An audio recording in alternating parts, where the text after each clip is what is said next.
chocolate cheesecake brownies. That's all you really need to have a good day or to repair the bad day that you had. So we're going to make those today. What you need first is 1/2 cup of butter, which is 1 whole stick. Now it's better if you don't melt it completely like I did, but I always forget to leave it out to soften, and then I always microwave it too long. So I have a 1/2 cup of melted butter, and we're going to put that in our mixer bowl. And we're going to add a cup of granulated sugar. We're going to whip these two things together.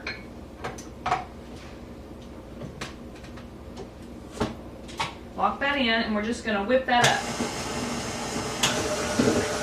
Now again, it will whip better and be fluffier if your butter isn't completely melted, but it doesn't affect the taste that much, so if at all. So if you forget like me to melt your butter, it's fine. So we whip this up, and then we'll add the rest of our ingredients.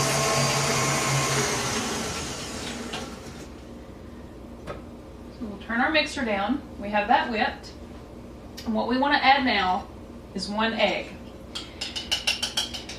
Go ahead and pre-whip it before you add it to the butter sugar mixture.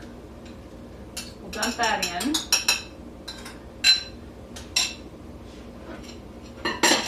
Eggs are so messy. And then I always add a dollop of sour cream. Just maybe a teaspoon size dollop. It adds not only a little flavor to your chocolate brownie, but it also adds some moisture to it.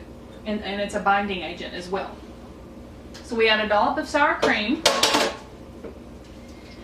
and then 1/2 teaspoon of vanilla.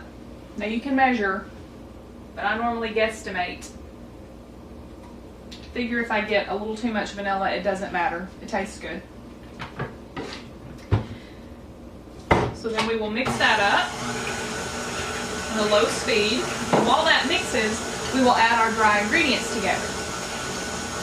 So you take 1/2 cup of all-purpose flour, and you add 1/4 cup of cocoa to that. This is 1/8 teaspoon baking powder and 1/4 teaspoon salt. And we will add that to our dry ingredients. We'll get our spatula and we'll mix our dry ingredients together just a little bit. It helps to incorporate the cocoa into the flour. If you've ever added cocoa to a mixer and turned it on a little too high, you know the importance of incorporating your cocoa. That will end up all over you and your kitchen. We mix it up just a little. We'll turn off our wet ingredient mixture and add our dry ingredients. Now actual bakers, people who are good at it, like to add their dry ingredients a little at a time, but I'm usually in a hurry, so I just dump it all in. Figure it mixes up the same. Good enough for me anyway. Now you can use a boxed brownie mix. It absolutely tastes great, and you can do that. But this is a homemade brownie mix made from the Hershey's recipe book. I love that chocolate brownie recipe. It's actually one called the chocolate cream cheese brownie. Now all the recipes that I typically find have the cream cheese mixed into the chocolate.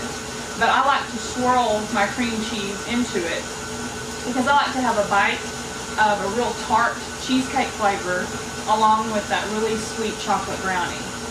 So when this gets mixed up, we'll put this on our pan.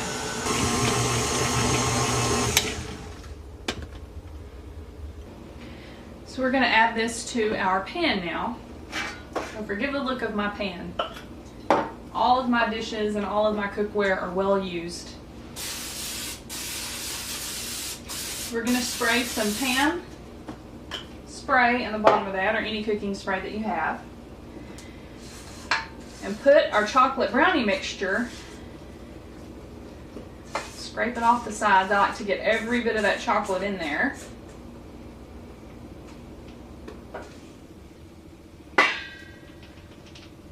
And this recipe just makes one of these smaller sized pans. I actually, not sure, maybe a 7x9 pan is what this is. But you can double your recipe and make a 9x13. Now it looks like it's not going to spread, but it will. Because as you know, baked goods will puff up and be thicker as they bake. So you spread that out as evenly as you can get it. And now in this bowl, I have my cream cheese ready. This is an 8-ounce package of cream cheese. And again, I never leave it out to soften. So I microwave this for maybe about a minute and a half. And I get it nice and soft. And I just whip it by hand.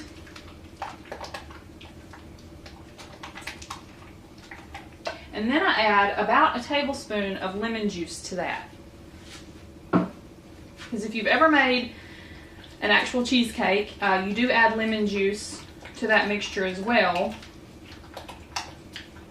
It adds a nice flavor. And again, it makes it just a little more tart. Now, some people will add sugar to their cream cheese mixture, but I like to have the tart flavor against the chocolate flavor, so I never add any more sugar to my cream cheese. So you just dollop that on there.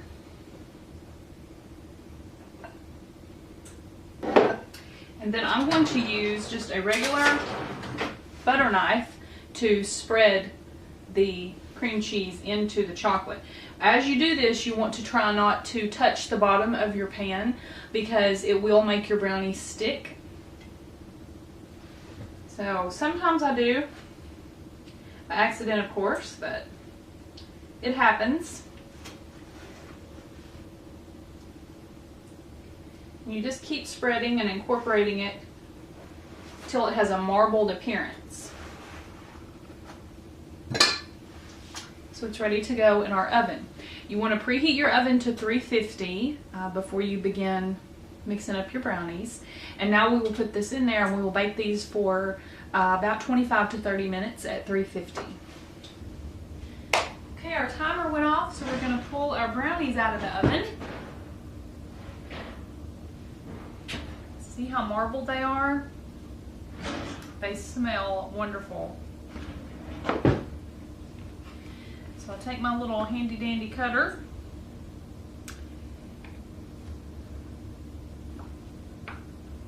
Normally, you should let these rest a minute on a wire rack so that the air circulates underneath and allows them to cool properly. But I want to buy it so badly, I'm going to go ahead and cut them. And then I'll take my little tiny spatula here, grab a dish so you can see how yummy they look. So that is a cheesecake brownie.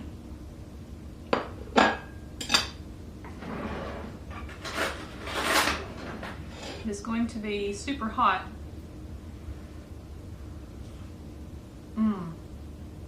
But delicious.